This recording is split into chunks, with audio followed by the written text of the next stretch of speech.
The Buddha taught, "There is no one more deserving of your love and compassion than you yourself." But at the same time, we hear this teaching that the root of all our problems is self-concern. So how can it be that we need to have self-love and self-respect, but at the same time be free of all self-concern? The first thing that we need to understand is what is meant by these two doors of entering the true dharma. And those two doors are renunciation and uncontrived relative bodhicitta. So bodhicitta, as you will remember, is this love and concern for others.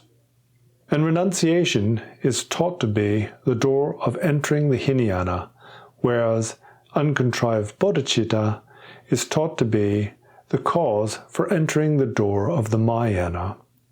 The foundation of the teachings on renunciation is the Four Noble Truths. And as we've heard before, then this first noble truth is the truth of suffering. And by that, we identify the unsatisfactory nature of the mundane world. That as long as we are trapped in samsara, then we will experience suffering and also some temporary well-being. And the very foundation of generating this renunciation is to recognize one's own suffering.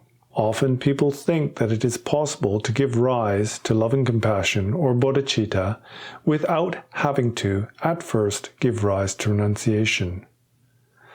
But the truth is that bodhicitta, or loving kindness and compassion, cannot arise without first recognizing suffering. And the recognition of suffering starts with oneself. First, we have to understand that we experience hardship, that we experience suffering. And it is this recognition of suffering that is the seed or the cause for giving rise to compassion. Because it is only through identifying the hardship that someone is going through that we are able to feel compassion for them. As you may remember, then the definition of compassion is the wish that another should be free of suffering. And love is the wish that another should experience well-being and happiness. Now, once we have identified that we do experience suffering, and I think it's safe to say that all of us experience suffering to a lesser or greater degree, then the important thing to do is to understand where that suffering comes from. Now, when we talk about self-concern, and I mean self-concern as being the source of our suffering, then that is primarily based on our ignorance, our misconceptions. For example, we might identify the source of our happiness to be something external. If we get what we desire and the things we need to be comfortable, then we like to think that this will be the cause of our happiness. And although it's true that this can bring us some temporary feelings of well-being, this desire for things that we do not have and to keep those things that we already have is what causes us to suffer in future. And when we say self-concern, that means that we're looking for something in return for ourselves. And ultimately, this is taught to be the primary cause of our unhappiness.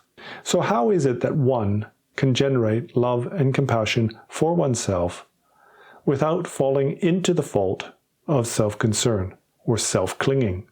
Well, first, we have to realistically identify the reason why we suffer. And in the Buddha Dharma at least, it's taught that the cause of our suffering is not that we don't acquire those things that we want and desire, but the cause of our suffering is that we have this neediness, that we're not satisfied, we're not content, and also that we're always motivated by self-interest. The individual who identifies that true happiness cannot come from these outer things, material gain, wealth, resources, having a partner in this life, these give us some temporary sense of well-being and happiness. But ultimately, the one who achieves final happiness and liberation is one who goes beyond all self-concern. Now, as an example, I usually refer to somebody who is addicted to drugs or alcohol or has a habit of smoking. And this isn't to criticize them. This is because the analogy is very clear to us. If I'm addicted to smoking cigarettes, and even though I'm well aware that this is bad for my health and may even be the cause of my death and certainly will cause me future suffering, because of my strong desire, then I still crave having a cigarette. And I will continue to smoke in full knowledge that this habit is something harmful to me. And this is where we can identify the boundary between self-clinging and self-love. Because somebody who has self-love also possesses fundamental wisdom. As I said in a previous video, then compassion and love that is not embraced by wisdom can bring harm and not the result of bringing benefit in the long run. And so, like the analogy with smoking tobacco, somebody who recognizes first that the habit itself is negative and will bring about negative results in the future, but furthermore identifies that the reason why they can't give this up is because of their own desire. Because we have these strong desires, we are compelled to seek out that we identify as being wholesome and good. But these objects themselves, being fallible, and even harmful in some circumstances, are mistaken objects. Someone who has self-love recognizes that their desires or their negative emotions lead them astray. And because of that, in order to seek well-being and happiness, then they abandon their negativity. And this negativity is nothing other than our misconception, misidentifying the objects of desire. In general, we see these outer things to be so important.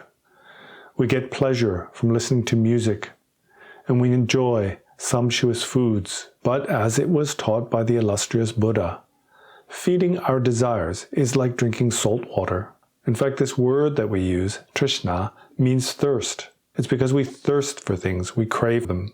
And craving after the objects of our desire, then we engage in negative karma, negative acts, in order to appropriate that which we desire. And it's not only that. We also want to keep what we have. And in order to protect what we have and to protect our loved ones, we also engage in negative karma. And so what I'm saying is that this self-love and self-compassion is a love and compassion that is not based on these fundamental misconceptions of reality. Someone who loves chocolate cake could identify this food as being something wholesome and good. But of course, if you overindulge in sugary foods, then this can be the cause for developing disease. And we all know that obesity can be very harmful to our health. Spoiling a child is not an expression of love. And that's because by spoiling a child, you eventually bring them more harm than good.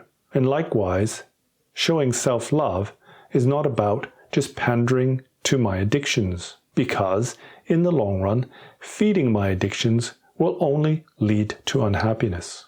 True self-love is to identify the source of ultimate well-being. Some find that spiritual practice can bring about happiness and tranquility in their lives. Others are looking for emancipation through gaining entrance into heavenly realms and acceptance by God. The point here is that there are transcendent motivations and worldly motivations. And chasing after our addictions and our desires are what are called worldly motivations. And these ultimately are not a form of expressing self-love.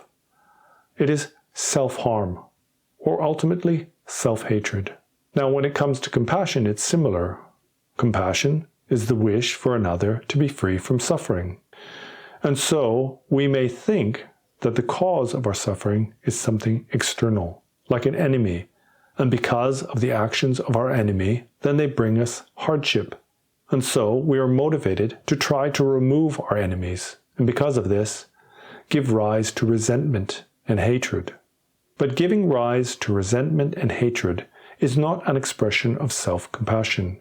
Hatred for another is merely an expression of self-hatred, because hatred is the primary cause for suffering in the lower realms.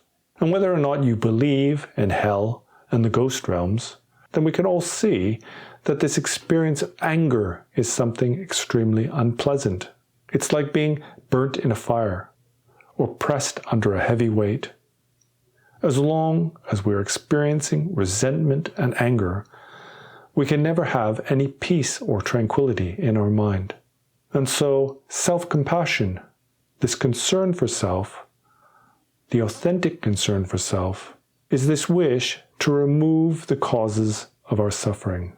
And as I said before, then the causes of our suffering are not external. The fundamental cause for our suffering is our selfishness, our mistaken self-concern, the self-concern that is ignorant of the means to remove our unhappiness.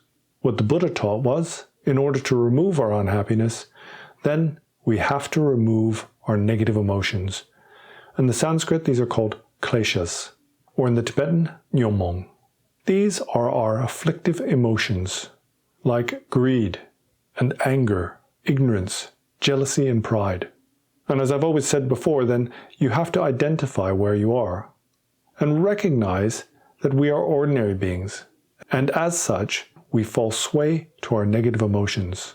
And it's very difficult for us to undo these habits of giving rise to negative emotions. And so, as the Lord Shantideva taught, the most important thing is mindfulness. Mindfulness is to remember. It's to remember what is important. It's to remember what brings ultimate happiness and also what removes suffering. So as you can see here, then self-love and self-compassion, and when I say self-love and self-compassion, I mean authentic self-love and authentic self-compassion isn't based on fundamental ignorance.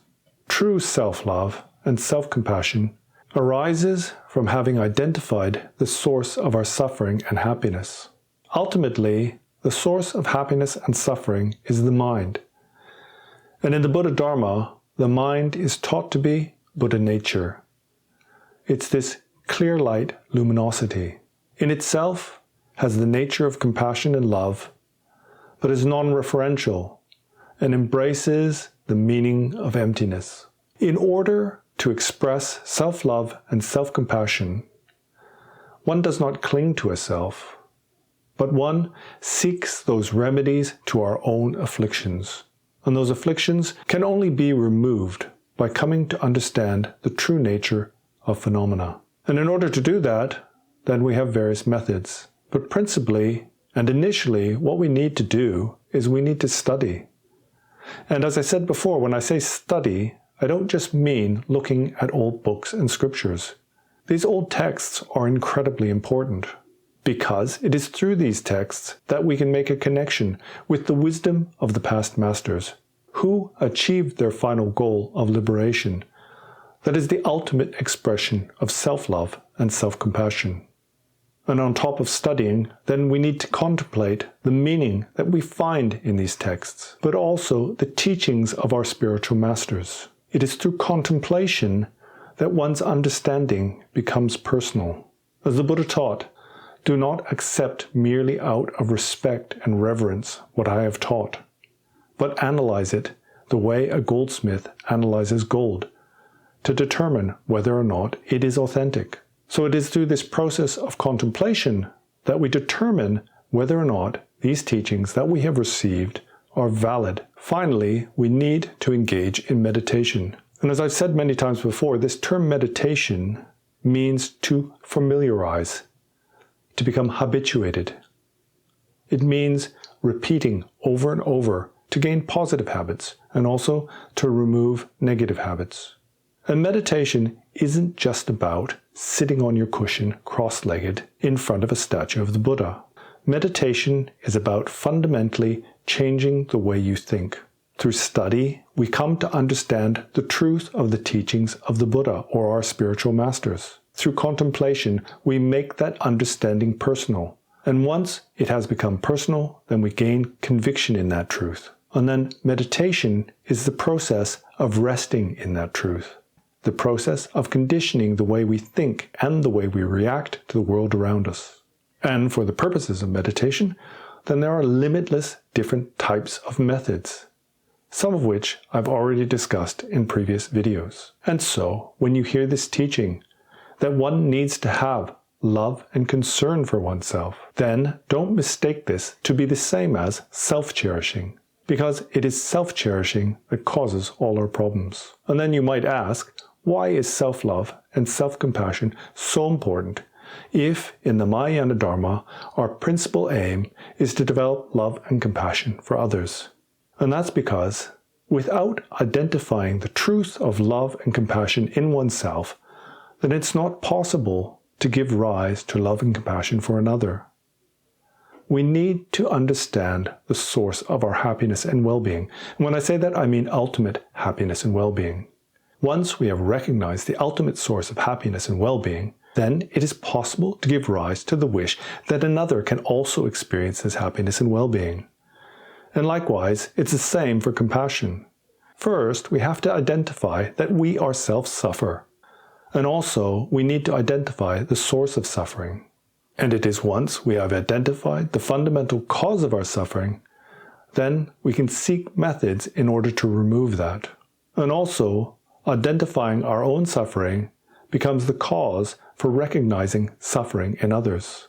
By developing renunciation, that's the recognition that the mundane world is nothing but unhappiness, then it is possible to recognize that everyone else also experiences this suffering. Not only that, but all sentient beings are limitless, and I am only one. And so the needs of others are more important than my own needs. And so here you can see that there is a progression. First, one has to have self-love and self-concern. One has to recognize that things aren't satisfactory, and one needs to achieve ultimate well-being and not just temporary well-being. Likewise, in order to find final happiness, then we need to be free of all suffering. And so we need to seek a method to be free from that. And it is on the basis of this that ultimately we are able to help others. Through our own spiritual knowledge and recognition of the principal causes of unhappiness and happiness in the mundane world, then we are able to guide others to find a better place. The Buddha taught that this desire to be happy and to be free of suffering was a sure sign that we all possess what is called the Buddha nature, this potential to become an enlightened being and to transcend the mundane world and find final happiness. So have love and concern for yourself first. Identify the sources of suffering and happiness. And once you've identified this, then you can see that all other beings are just like you in their pursuit of well-being and freedom from unhappiness. The Buddha taught that every sentient being is a Buddha in nature, that every sentient being possesses the Buddha nature. And because of that, if you hate yourself, then what you're doing is hating a Bodhisattva or a Buddha.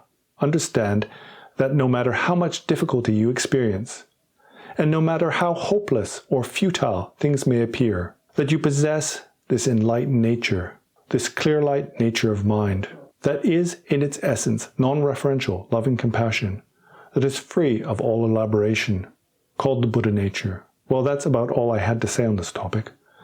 And thank you for giving me your undivided attention. And until next time, then see you later.